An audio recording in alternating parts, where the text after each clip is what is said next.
Alright everybody, welcome to the BornFit journey, episode 1. Well, I figured, before I jump into everything, I would just show you guys a little bit of what the space looks like. Very simple, it's just a white shell space, 1,100 square footage, not much else to it. We got a bathroom in the back, which I actually have not been able to test out yet, so hopefully it can withstand some heat. But yeah, this is what we're working with, guys. It's, again, just 1,100 square footage.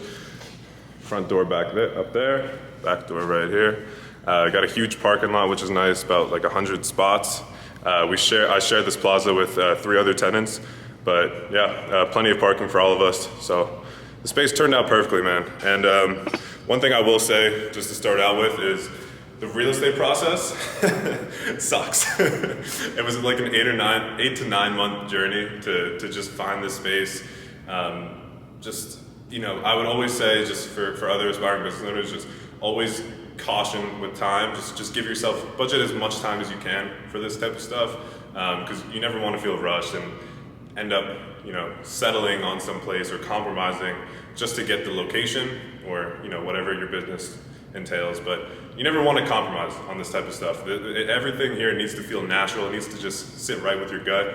And if it doesn't, I would highly encourage you to just take a step back, reflect, hey, is this actually what I want, or am I just, trying to get something done? And if it's not, just reflect, take some time, figure out your next move. That's all.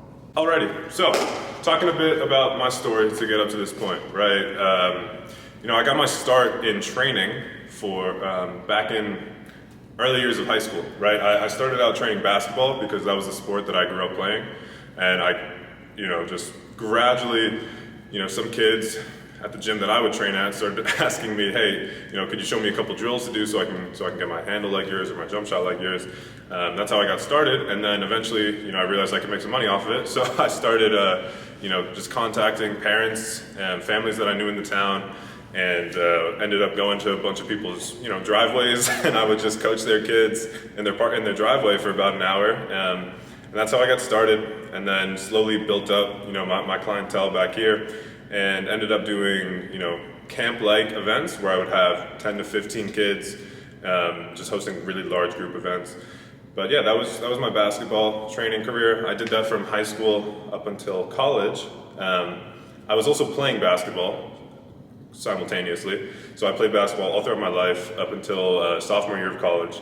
And I played for NYU. But after my sophomore year, candidly, I wasn't getting a lot of playing time, and I figured my time was better spent doing something that was going to give me some return in life. And so, during the pandemic in 2020, I got really passionate about fitness just in general because, training was such a huge part of my life, and when the courts were shut down, I was just losing my mind, not being able to work out. Thankfully, there was a gym that was open right across the street from me, so I ended up just spending like 2 or 3 hours a day there because I didn't know anybody. I was in a studio apartment by myself in New York City. And so there were days where I literally wouldn't talk to anybody. And so going to the gym was the only thing that I looked forward to.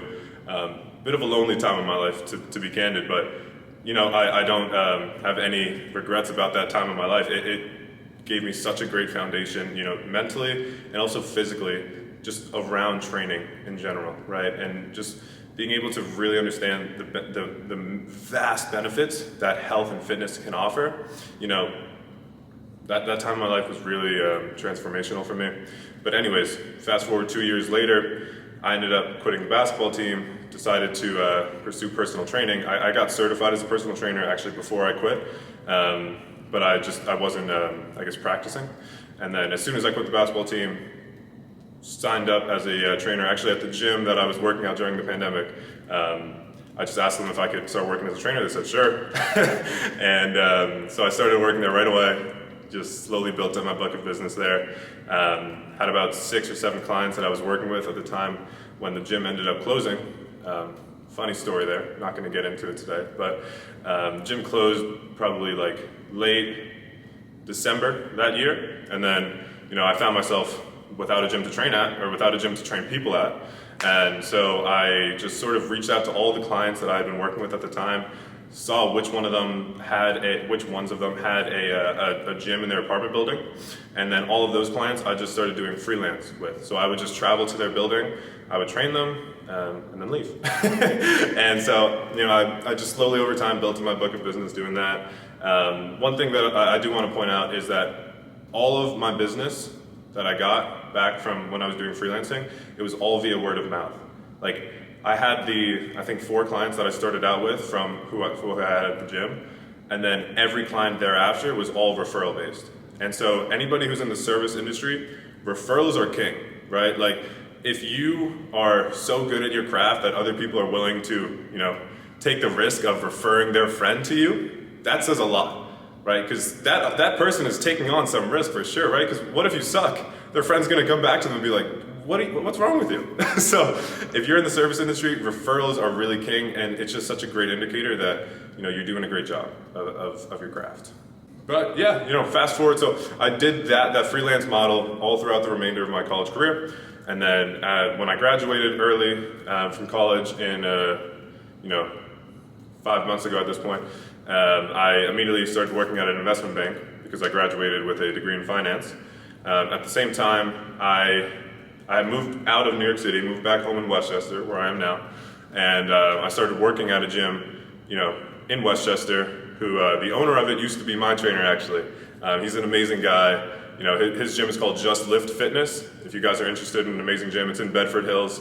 Please go check them out. They're awesome people, awesome gym. But yeah, so I worked there as a trainer, at the same time working at an investment bank, and between the two of them, I was losing my mind at the investment bank, and working as a trainer, even though it wasn't financially supportive, obviously, it was, any time that I was training people, it didn't feel like time was actually moving. I mean, it didn't feel like work, is what I'm saying. I would just start the session, and then an hour would fly by without me even realizing it. And moments like those where it just feels like you're floating and time just isn't really on your mind, I think those are the times when we feel really present, the most present, and that's what I strive to do every single day. So, that alone, along with everything that I've learned up to this point, taught me that, my future's not going to be in finance, right? Sure, I can make a ton of money, but if I'm not fulfilled and if I'm miserable, what's the point? A lot of people have asked me, what do you want to do with your life? Maybe you guys have gotten the same question, and I never had a clear picture as to what I really wanted my life to look like, but I always knew that I just wanted to be able to tell a really cool story about my journey in life. And not that I'm doing this just because it sounds cool, but it's because it's what I love to do. It is very risky at this point in my life, but I've never been averse to risk. And doing something that I love, that I'm confident that I can pull off, it's going to be a cool story to tell to my kids and my grandkids one day. So that's where I'm at right now. And yeah, with that being said, I'm just going to talk to you guys a little bit about the lessons and the takeaways that I've learned up to this point, and then finish off just talking about my vision moving forward. All right, so I want to bring up 3 lessons that I've learned up to this point. The first of which is around having a plan. And my advice on this is actually going to be kind of contrarian. I don't think you need a plan, at least not a very rigid plan. For other aspiring business owners, what I'll say is this: I didn't have a very clear-cut plan when I first got started back in, when I first decided that I wanted to own a gym, it was back at the end of high school, right? So that's like 6 years ago at this point. And obviously I didn't have a very clear image in my mind of what that gym was going to look like. And if I did, it would have set me back, or it would have limited me, because, my vision, my specific plan for this gym has evolved so much over time, to the point where the first vision I had to what I'm actually doing is so vastly different. Just to give you an example, I at first imagined that I was going to have a really huge facility, and it was going to be split in half between boxing and bodybuilding.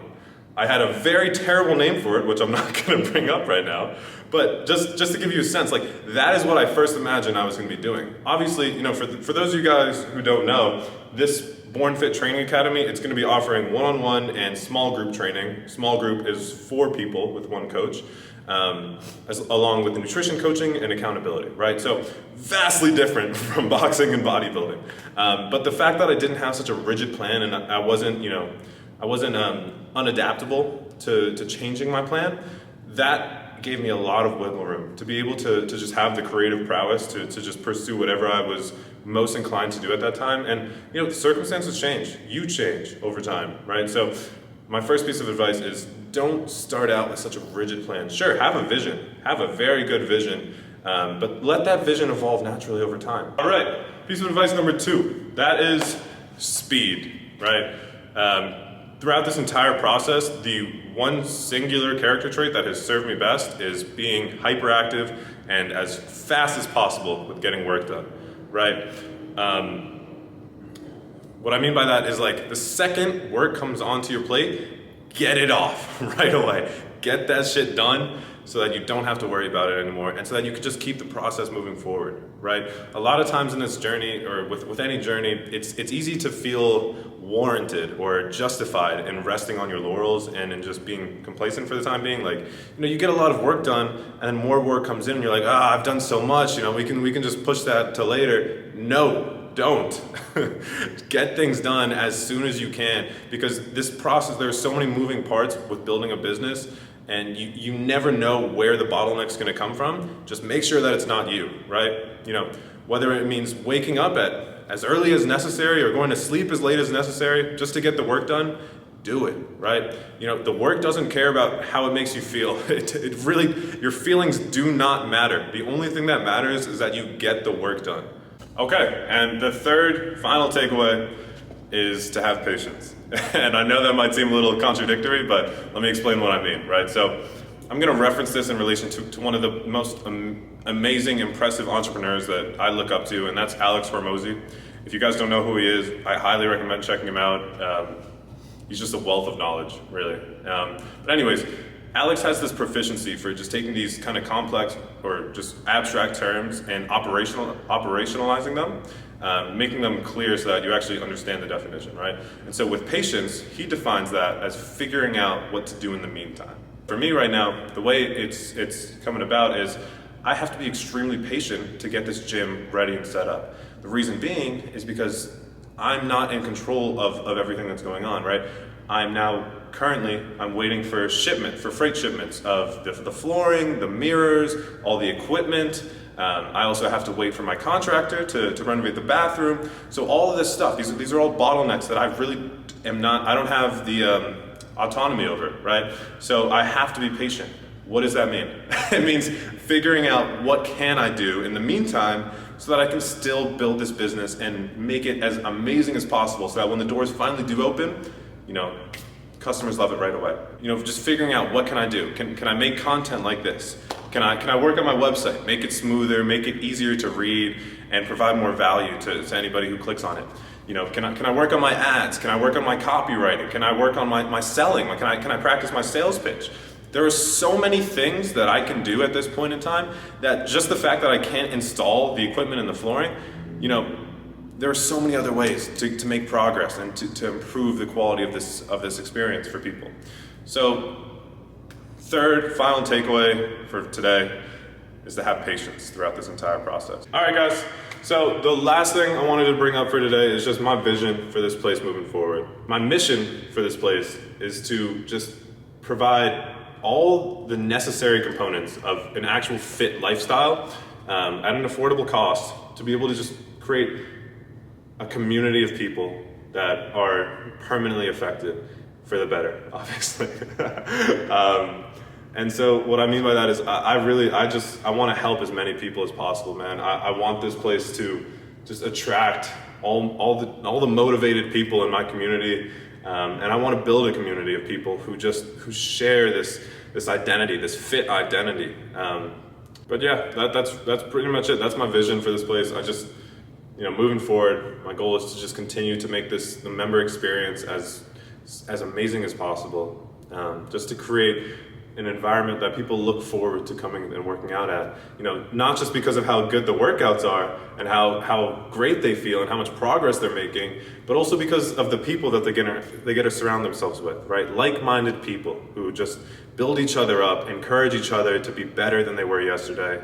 And you know, for me, selfishly, that type of environment is where I love myself being in the most, right? Being around people like that.